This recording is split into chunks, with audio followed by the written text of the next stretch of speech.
Welcome to today's Lost Souls, where we bring you the most impactful and unforgettable stories from around the world. Today, we remember the lives of remarkable individuals whose legacies continue to inspire and resonate. From iconic musicians to trailblazing activists, join us as we celebrate their extraordinary contributions and bid farewell to those who have left an indelible mark on our lives. Stay tuned for a journey through their incredible stories. George Lazenby. George Robert Lazenby, born September 5, 1939, is an Australian actor and former model best known for his unique role as James Bond in the 1969 film On Her Majesty's Secret Service. Born in Goulburn, New South Wales, Australia, Lazenby worked various jobs including mechanic and car salesman before moving to London in 1964 to pursue modeling and acting. Lazenby's acting experience was limited before winning the iconic role of James Bond, having only appeared in commercials, and a minor part in a 1965 Italian James Bond parody. His casting came after a chance encounter with Bond producer Albert R. Broccoli, and he famously prepared for the role by purchasing a tailored suit originally made for Sean Connery and emulating Bond's style. His physicality, fighting skills, and interview performances helped him secure the part, positioning him as the immediate successor to the original Bond actor. On Her Majesty's Secret Service was a critical and commercial success, with Lazenby praised for his convincing portrayal, though his line delivery received mixed reviews. Despite this, Lazenby's tenure as Bond was the shortest, as he declined to reprise the role in subsequent films. Lazenby cited dissatisfaction with the demanding contract and poor treatment on set as reasons for his departure, advice from his agent, and a belief that the character of Bond would become outdated in the 1970s. His choice was controversial, with co-stars and critics believing he missed an opportunity for career longevity. After Bond, Lazenby worked in various roles in TV movies and films including Universal Soldier, 1971, Who Saw Her Die, 1972, The Shrine of Ultimate Bliss, 1974, and The Man from Hong Kong, 1975. He appeared in multiple Bond spoofs and enjoyed a diverse acting career with television appearances and voice roles in animated series. In later years, Lazenby was open about his personal challenges and spiritual journey. In 2024, he retired from acting to spend more time with his family, later revealing he was diagnosed with dementia, being cared for by his ex-wife. Elizabeth Ashley. Elizabeth Ashley, born Elizabeth Ann Cole on August 30, 1939, in Ocala, Florida, is a celebrated American actress with a career spanning over 6 decades across theater, film, and television. Raised in Baton Rouge, Louisiana, Ashley's passion for acting led her to New York, where she studied at the neighborhood Playhouse School of the Theater, and quickly rose to prominence on Broadway. Ashley's breakthrough came with her Tony Award-winning performance in Take Her, She's Mine, 1962, for which she received the Tony Award for Best Featured Actress in a Play. This success was followed by a Tony-nominated role as Corey in Neil Simon's Barefoot in the Park, 1963, where she starred opposite Robert Redford, solidifying her reputation as a talented and charismatic leading lady. Further acclaim followed in 1974, when she received another Tony nomination for her portrayal of Maggie in the Broadway revival of Tennessee Williams' Cat on a Hot Tin Roof. Her theatrical career continued with roles in productions like Agnes, of God, and a replacement role in August, Osage County. Parallel to her stage work, Ashley made a notable impact in film. She starred in celebrated movies such as The Carpetbaggers, 1964, Ship of Fools, 1965, The Third Day, 1965, The Marriage of a Young Stockbroker, 1971, Rancho Deluxe, 1975, Coma, 1978, Dragnet, 1987, and Vampire's Kiss, 1989. Her film roles often showcased her versatility, playing complex characters with depth and emotion. Ashley's television work includes an Emmy nomination for Evening Shade, 1991, where she played Aunt Frida Evans. She appeared in numerous series, such as In the Heat of the Night, Mannix, Law and Order, Russian Doll, and HBO's Trem, where she had a recurring role as Aunt Mimi. Throughout her career, Ashley faced personal challenges, including traumatic experiences and multiple marriages. Yet she maintained her commitment to acting and remained a respected figure. Her autobiography, Actress. Postcards from the Road, 1978, offers insight into her life and career. In 2024, Elizabeth Ashley was inducted into the American Theatre Hall of Fame, honoring her enduring influence on stage and screen. Known for her commanding presence, sharp wit, and dedication to her craft, Ashley's legacy as a distinguished actress continues to inspire. John Cleese. John Cleese, born John Marwood Cleese on October 27, 1939, in Weston-super-Mare, England, is one of the most iconic figures in comedy and entertainment history. Rising to fame as a founding member of the legendary Monty Python comedy troupe in the late 1960s, Cleese's career has been marked by groundbreaking work in television, film, theater, and writing. Cleese's journey began in Cambridge, where he was a standout performer in the Cambridge Footlights, a renowned comedy troupe. He first gained broader recognition as a writer and performer on British television shows like That Was the Week That Was and The Frost Report. His sharp wit and impeccable timing caught the eye, leading to the creation of Monty Python's Flying Circus in 1969, a surreal and revolutionary sketch comedy show that redefined humor across the English-speaking world. Cleese's characters, such as the deadpan announcer, the pompous civil servant in The Ministry of Silly Walks, and the irate customer in the Dead Parrot sketch, became instantly iconic. His comic partnership with Graham Chapman produced some of Python's darkest and most enduring humor. Beyond the TV series, Cleese co-wrote and starred in the Python films, including Monty Python and The Holy Grail, 1975, Life of Brian, 1979, and The Meaning of Life, 1983. These films remain classics, blending clever satire with absurdist comedy. Cleese's portrayal of the Black Knight in Holy Grail is often cited among the funniest scenes in film history. In the mid-1970s, Cleese co-created and starred in Fawlty Towers, 1975-1979, widely considered one of the greatest British sitcoms. Playing the rude, incompetent hotel owner Basil Fawlty, Cleese earned a BAFTA and cemented his reputation for combining physical comedy with sharp social satire. Cleese's film career flourished with successes such as A Fish Called Wanda, 1988, which he co-wrote and starred in, earning him critical acclaim and Golden Globe and BAFTA awards.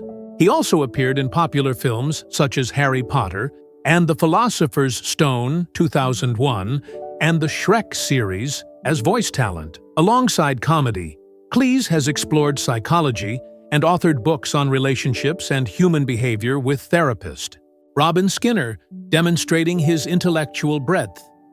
John Cleese's influence stretches from sketch comedy to mainstream cinema, leaving an indelible mark on culture. His unique ability to blend intelligent satire with slapstick humor continues to inspire generations of comedians and audiences worldwide. George Hamilton. George Stevens Hamilton, born August 12, 1939, in Memphis, Tennessee, is an American actor. Best known for his suave, debonair screen presence and his trademark perpetual suntan, which became an iconic aspect of his persona. Hamilton's career, spanning over 6 decades, is marked by a blend of dramatic roles, comedic performances, and a reputation as a charming Hollywood socialite. Hamilton's acting journey began in the late 1950s after moving to Los Angeles. His debut in the 1959 film Crime and Punishment, USA brought early acclaim, winning him the Golden Globe Award for Most Promising Newcomer and earning a BAFTA nomination. Throughout the 1960s, Hamilton starred in a variety of films including All the Fine Young Cannibals, 1960, alongside Natalie Wood, Where the Boys Are, 1960, and the biopic Your Cheatin' Heart, 1964, where he portrayed country music legend Hank Williams. Despite critical praise for some roles, Hamilton found himself increasingly recognized for his off-screen lifestyle, known for dating high-profile women, including Linda Bird Johnson, daughter of President Lyndon B. Johnson. In the 1970s, Hamilton's film roles ranged from Evil, 1971, portraying daredevil Evel Knievel, to the horror comedy Love at First Bite, 1979, where he played a charismatic Count Dracula. This role marked a successful genre shift, leveraging his charm and comedic timing, helping to revitalize his career. Hamilton also made his mark on television, guest starring on series like Columbo, where he played a psychiatrist-turned-murderer, Police Story, and Roots. Notably, he produced and starred in several TV movies and miniseries, including Evel Knievel and Rough Riders, 1997, where he portrayed William Randolph Hearst. Known for his wit and self-deprecating humor, Hamilton parlayed his sun-kissed image into endorsements and cultural references. He famously played Colonel Sanders in Kentucky Fried Chicken commercials, highlighting his enduring appeal. Beyond acting, Hamilton ventured into business, opening upscale cigar bars and coffee clubs during the 1990s. His charm and charisma made him a popular guest on shows like Dancing with the Stars, Season 2, and British reality series I'm a Celebrity. Get Me Out of Here. George Hamilton's career is a testament to his adaptability and enduring charm, as he navigated Hollywood's changing landscape while cultivating a distinctive and memorable persona beloved by fans worldwide. Julie Christie. Julie Frances Christie. Born April 14, 1940, in Chabua, Assam, British India, is a celebrated British actress recognized for her versatile and captivating performances across theater, film, and television. Raised on a tea plantation before moving to England at age 6, Christie attended prestigious schools, including the Central School of Speech and Drama in London. Her career began on television with the 1961 sci-fi series A for Andromeda and quickly transitioned to film. Christie's breakthrough role came with John Schlesinger's Billy Liar, 1963, where she portrayed a spirited young woman and garnered critical acclaim. In 1965, she achieved international stardom with 2 landmark films, Darling, for which she won the Academy Award for Best Actress and a BAFTA Award, and David Lean's Doctor Zhivago, one of the highest-grossing films of all time, where she played Lara, the film's romantic heroine. Known for seamlessly moving between contemporary and period pieces, Christie starred in Fahrenheit 451, 1966, Far From the Madding Crowd, 1967, and Petulia, 1968, where she embodied the free-spirited ethos of the 1960s. Her role as a strong and determined woman in Robert Altman's McCabe and Mrs. Miller, 1971, earned her another Academy Award nomination. She further displayed her range in the psychological thriller Don't Look Now, 1973, blending vulnerability and resilience. Throughout the 1970s and beyond, Christie appeared in diverse films such as Shampoo, 1975, Heaven Can Wait, 1978, Hamlet, 1996, and Finding Neverland, 2004. Her later career saw critical acclaim with the film Afterglow, 1997, and a 3rd Academy Award nomination for Away From Her, 2006, where she poignantly portrayed a woman grappling with Alzheimer's disease. Julie Christie's contributions to cinema were recognized with several major awards, including a BAFTA Fellowship for Lifetime Achievement in 1997. Known for her offbeat charm, intelligence, and enduring talent, Christie remains a beloved figure in the film world, celebrated for her ability to bring depth and authenticity to every role she undertakes. Her legacy is that of an actress who not only defined eras of British and international cinema, but also explored complex emotional landscapes with grace and nuance, inspiring generations of audiences and actors alike. Catherine Ross. Catherine Juliette Ross, born on January 29, 1940, in Los Angeles, California, is a distinguished American actress known for her captivating performances in some of the most iconic films of the 1960s and 1970s. Throughout her career, Ross garnered critical acclaim, winning 2 Golden Globe Awards, a BAFTA Award, and earning an Academy Award nomination, making her one of the memorable actresses of her generation. Ross's career took off in 1962 with television roles, and she made her film debut in the Civil War drama Shenandoah, 1965. However, it was her role as Elaine Robinson in Mike Nichols's groundbreaking film The Graduate, 1967, that catapulted her to fame. For her portrayal of Elaine, Ross won the Golden Globe Award for New Star of the Year and was nominated for both an Academy Award and a BAFTA Award, solidifying her as a rising star in Hollywood. In 1969, Ross further elevated her status with standout performances in 2 major Western films. She played Etta Place, the lover of the Sundance Kid, in Butch Cassidy and the Sundance Kid, 1969, a film that became a classic partly due to her memorable role. That same year, she starred in Tell Them Willie Boy Is Here, 1969, where she portrayed Lola, a Native American woman on the run, a role that earned her the BAFTA Award for Best Actress. The 1970s saw Ross continuing her success with a diverse range of roles. She starred in the influential horror film The Stepford Wives, 1975, for which she won a Saturn Award for Best Actress, and in the 1976 drama Voyage of the Damned, earning her a 2nd Golden Globe Award for Best Supporting Actress.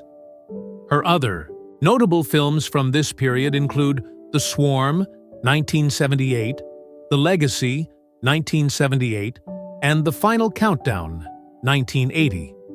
Ross also had a notable television career, starring in the primetime soap opera The Colbys from 1985 to 1987, further extending her presence in the industry during the 1980s. In the 1990s, she gradually reduced her acting work, but made a comeback with the cult hit Donnie Darko, 2001, where she played the therapist of the title character. More recently, she starred alongside her husband, Sam Elliott, in the 2017 film The Hero, showcasing her enduring appeal and acting skill. Catherine Ross is admired for her natural beauty, effortless charm, and rich performances that brought genuine depth to her characters. Her career reflects a steady evolution from promising newcomer to a seasoned actress playing complex roles that have made her a beloved figure in American cinema. Clint Eastwood. Clint Eastwood Jr. was born on May 31, 1930, in San Francisco, California, during the early years of the Great Depression. His birth came at a time when America was beginning to feel the economic strain that would define much of the 1930s, and his family would not be immune to the hardships that lay ahead. Named after his father, Clinton Eastwood Sr., young Clint would grow up in a household that embodied the resilience and determination that would later become hallmarks of his on-screen persona. His parents, Clinton Sr. and Ruth Wood Eastwood, represented different aspects of American society during this tumultuous period. His father worked various jobs to support the family, including stints as a steel worker and later in manufacturing. While his mother Ruth came from a more middle-class background, the economic pressures of the Depression meant that stability was often elusive for the Eastwood family, and they moved frequently throughout Clint's childhood, living in various locations. Across Northern California, the constant relocations during his formative years had a profound impact on young Eastwood's character development. Rather than creating instability or insecurity, these moves seemed to foster in him an adaptability and self-reliance that would serve him well throughout his life. He learned to make new friends quickly, adjust to different environments, and develop the kind of independent spirit that would later translate into his iconic roles as a loner hero in countless Western and action films. During his childhood, Eastwood displayed an early interest in music, particularly jazz and blues. He learned to play the piano, and skill that would remain with him throughout his life and eventually influence his work as a film composer and director. This musical foundation provided him with a different form of expression and creativity that complemented his later ventures into acting and film. The discipline required to learn an instrument also instilled in him a work ethic and attention to detail that would become evident in his meticulous approach to film in later decades. School was often a challenge for young Eastwood, not due to lack of intelligence, but because of his frequent relocations and a somewhat rebellious nature. He attended several different schools throughout his childhood and adolescence, including Piedmont Middle School and Oakland Technical High School.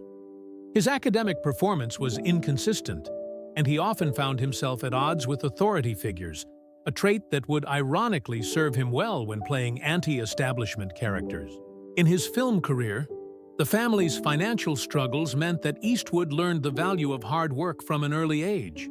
During his teenage years, he took on various part-time jobs to help support the family and earn spending money.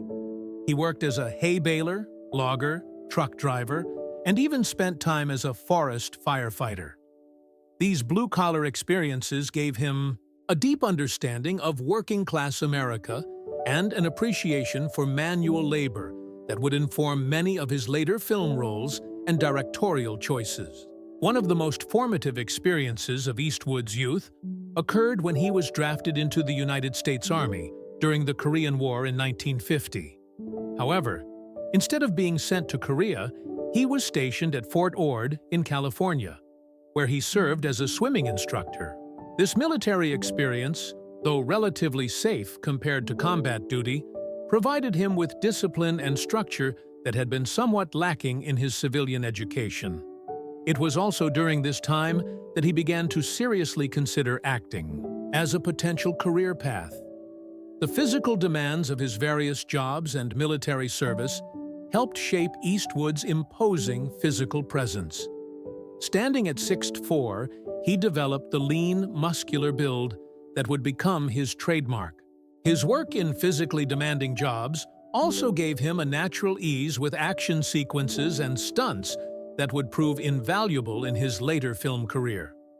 Unlike many actors who had to learn to look comfortable with guns, horses, and physical confrontations, Eastwood's background made these elements second nature to him. Perhaps most importantly, his childhood experiences during the Depression and World War II era instilled in him the stoic minimalist philosophy that would define both his personal life and his artistic output. Growing up in a time when resources were scarce and emotional expression was often seen as weakness, particularly among men, Eastwood developed the reserved, understated demeanor that would become his signature both on and off screen. This wasn't mere acting. It was a fundamental aspect of his personality, forged during his formative years. Clint Eastwood's journey to Hollywood stardom was neither immediate nor conventional. After completing his military service in 1953, he moved to Los Angeles with dreams of breaking into the entertainment industry. His early years in Hollywood were marked by struggle, rejection, and small, often uncredited roles that barely paid the bills. He worked various odd jobs while auditioning, including digging swimming pools and delivering groceries, experiences that kept him grounded and connected to his working-class roots. His first significant break came in 1955 when he landed a contract with Universal Studios, though it was modest by industry standards. The studio system of the 1950s was notorious for turning out young actors in small roles, and Eastwood was no exception. His early film appearances were forgettable, including minor parts in films like Revenge of the Creature and Tarantula. These B-movies did little to showcase his potential, but they provided valuable on-set experience and taught him the mechanics of film that would prove invaluable in his later directorial career. The turning point in Eastwood's career came not from Hollywood, but from television. In 1958, he was cast as Rowdy Yates in the CBS Western series Rawhide. This role would run for 8 seasons and 217 episodes, making Eastwood a household name across America. Rawhide was more than just a steady paycheck. It was a master class in character development and screen presence. Playing the young, eager cowboy alongside veteran actor Eric Fleming, Eastwood learned to convey emotion and authority with minimal dialogue and subtle expressions. The success of Rawhide established Eastwood as a television star, but it was his collaboration with Italian director Sergio Leone that would transform him into a global cinema icon. In 1964, Leone cast Eastwood in A Fistful of Dollars, the first film in what would become known as the Dollars Trilogy, or the Man with No Name Trilogy. This casting was almost accidental. Leone had wanted a well-known American actor but couldn't afford the big names. So Eastwood was offered the role largely because he was available and affordable. A Fistful of Dollars revolutionized the Western genre and created a new archetype of the Western hero. Eastwood's portrayal of the man with no name was a radical departure from the traditional Western protagonist.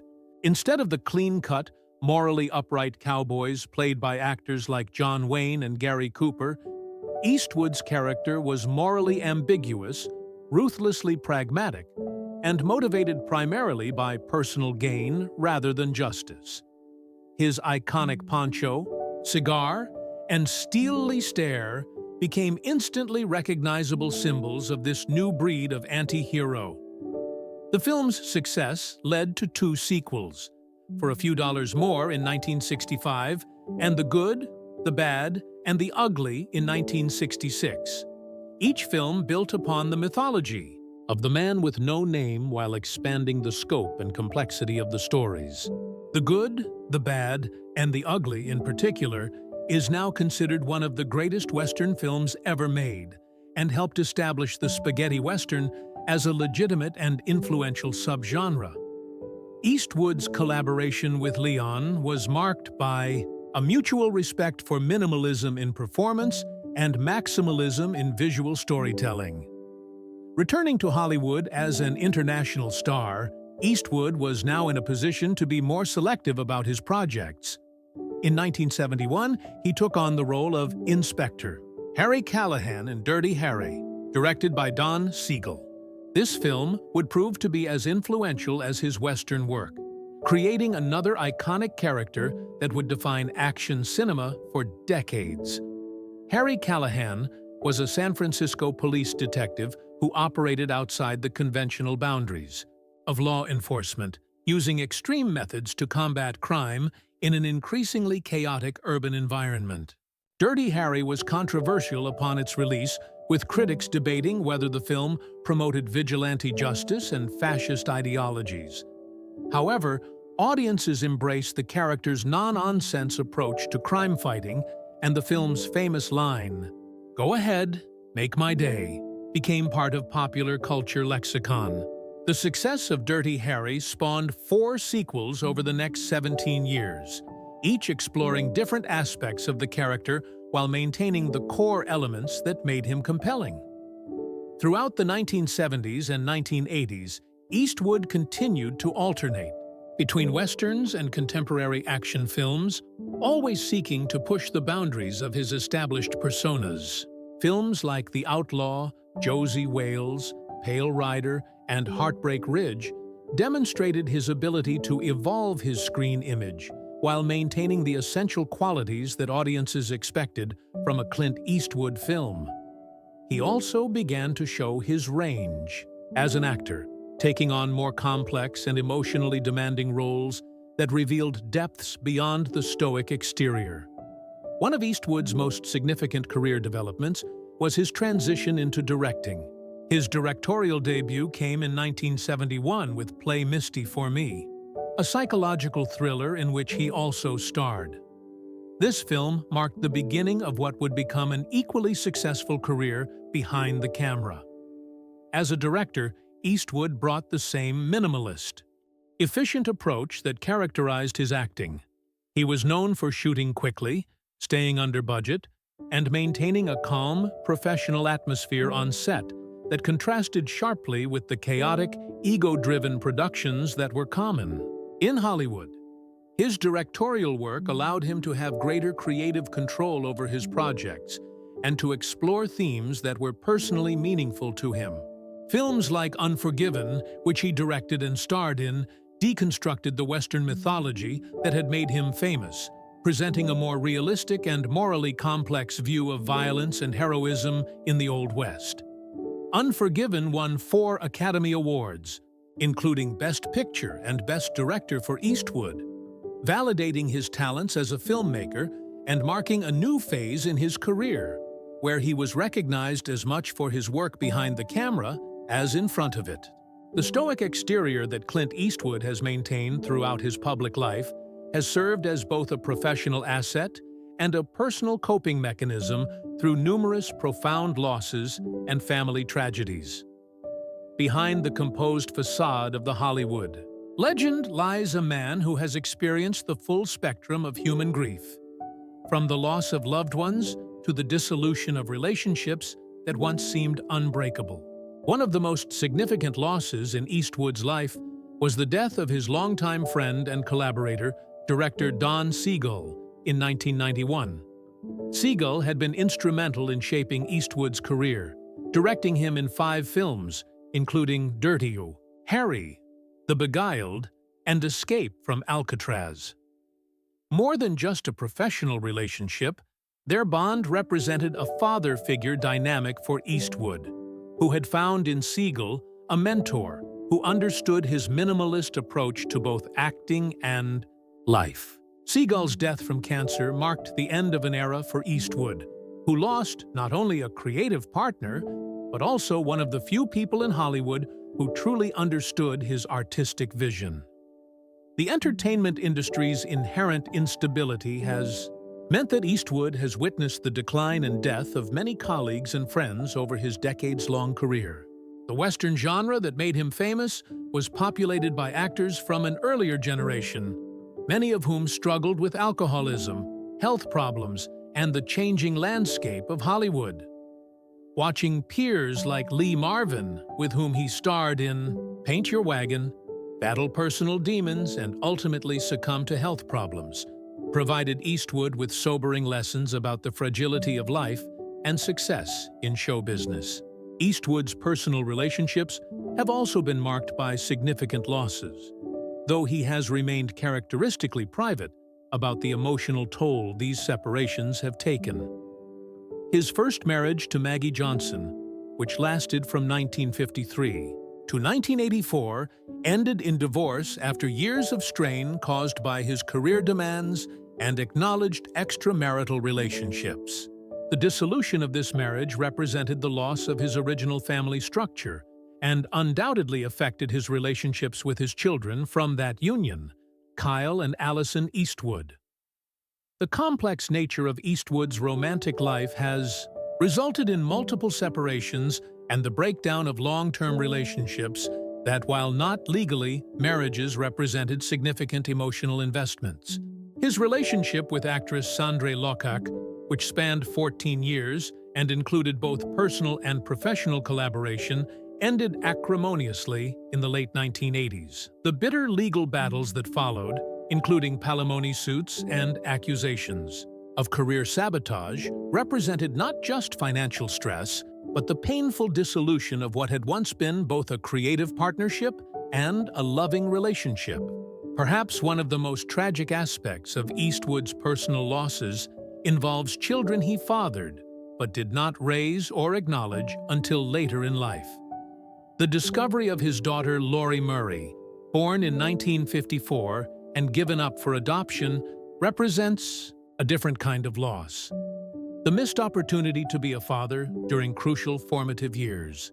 While Eastwood eventually developed a relationship with Laurie after she located him as an adult, the decades of separation represent an irreplaceable loss of shared experiences and paternal bonds. Family health scares have also provided Eastwood with profound reminders of mortality and loss. His son, Scott Eastwood, has spoken publicly about a serious car accident he survived, and various family members have faced their own health challenges over the years.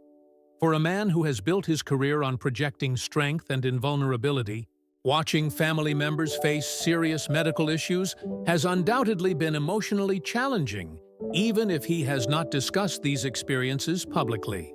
The death of his mother, Ruth Wood Eastwood, in 2006 at the age of 97, represented a particularly significant loss for Eastwood. Ruth had been a constant presence throughout his rise to fame and had lived to see him achieve unprecedented success in Hollywood. Her death severed one of his last connections to his Depression-era childhood and the formative experiences that shaped his character. The loss of a parent, even at an advanced age, creates a unique form of grief that acknowledges the end of one's own position as someone's child. Eastwood has also experienced the industry-specific loss of watching the Western genre, which made him famous, largely disappear from mainstream Hollywood production.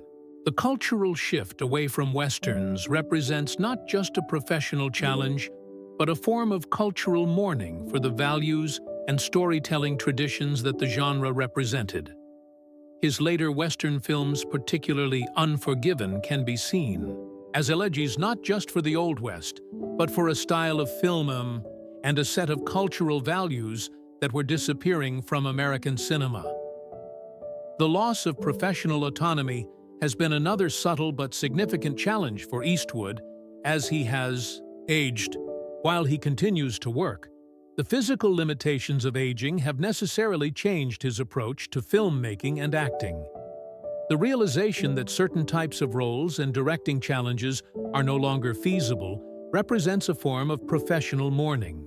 Even as he has successfully adapted to these limitations by focusing on different types of projects, financial losses, while not as emotionally devastating as personal losses, have also been part of Eastwood's experience.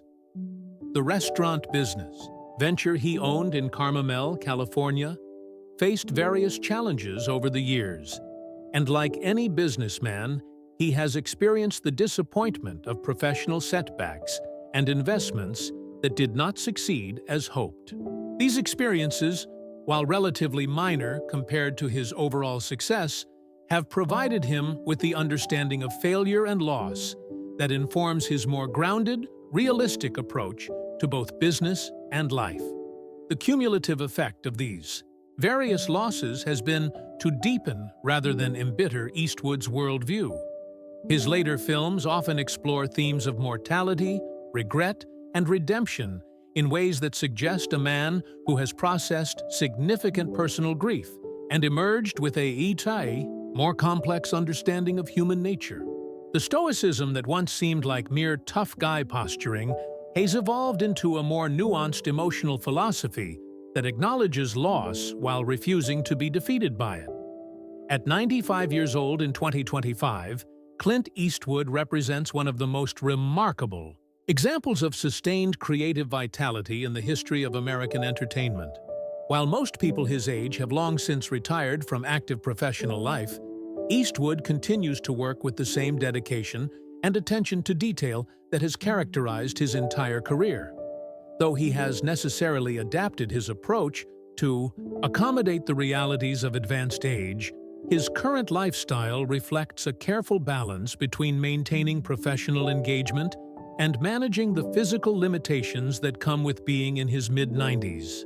Eastwood continues to live primarily in California, splitting his time between his properties in Carmel and the Warner Brothers studios, where he maintains offices and continues to develop film projects.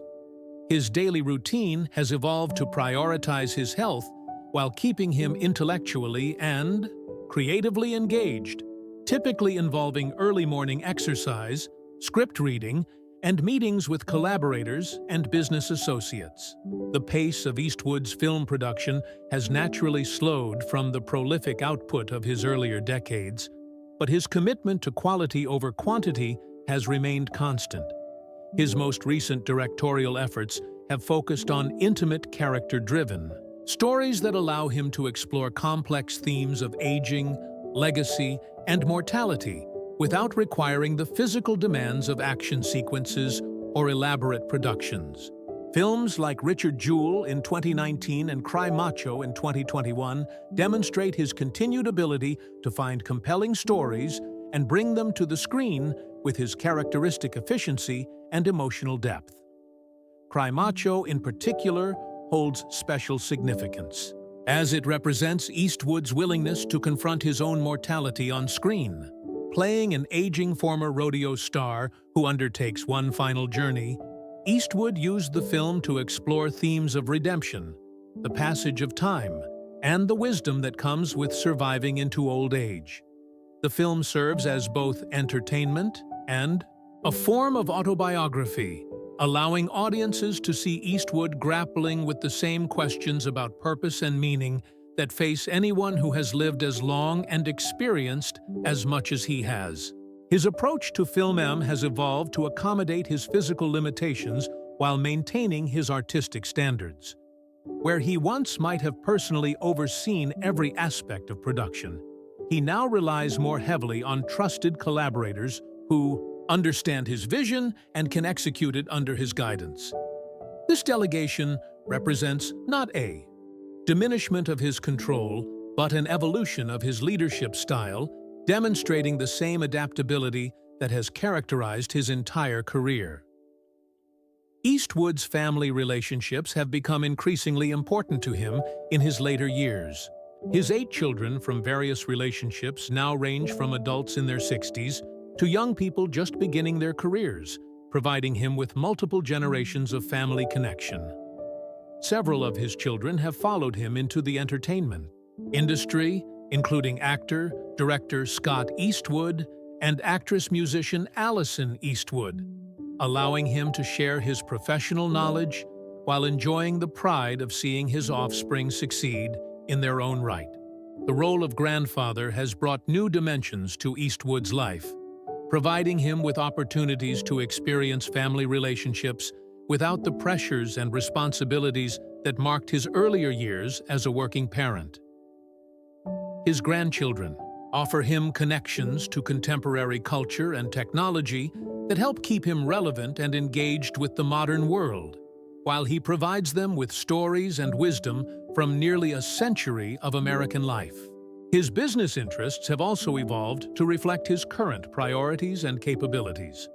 While he maintains involvement in various ventures, including his ownership stake in the Mission Ranch Resort in Carmel, his focus has shifted toward legacy planning and ensuring the continued operation of enterprises that bear his name. The Malpaso Productions company that he founded continues to develop projects, though at a more selective pace that reflects his current working capacity. Eastwood's political interests, which became more publicly visible during his later career, continued to engage him, though he has stepped back from the more controversial public statements that marked some of his earlier political involvement. His libertarian-leaning philosophy remains consistent, but he has expressed it more through his film choices and private conversations than through public political activism. This evolution reflects both the wisdom of age and a desire to focus on creative rather than political legacy. The maintenance of his physical health remains a primary concern, and daily priority. His exercise routine has necessarily become less intense than in his younger years, but he continues to prioritize movement and physical activity within the constraints of his age. Regular medical monitoring and preventive care help him maintain the health necessary to continue working. While he has accepted certain limitations with the grace that comes from a lifetime of adapting to changing circumstances, his social life has become more selective but deeper, focusing on long-term friendships and family relationships rather than the broader social obligations that marked his peak celebrity years.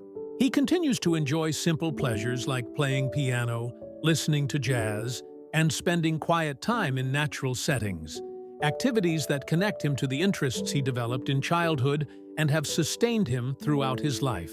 The question of legacy occupies much of Eastwood's current thinking, though he approaches it with characteristic pragmatism rather than sentimentality. He has expressed satisfaction with his body of work, while acknowledging that his influence on American cinema and culture extends beyond any individual film or performance. His establishment of certain character archetypes and his contribution to the evolution of filmmaking techniques represent lasting impacts that will continue long after he is no longer actively creating. Eastwood's current projects reflect a desire to distill a lifetime of experience into stories that matter, focusing on themes of justice, redemption, and the complexity of human nature that have always interested him. While he no longer takes on projects simply for commercial reasons, he remains open to stories that challenge him creatively and allow him to explore questions about life, death, and the meaning of existence that become more pressing with advanced age. His relationship with mortality has evolved from the abstract awareness of death that characterizes younger people to the immediate reality that comes with being in one's 90s.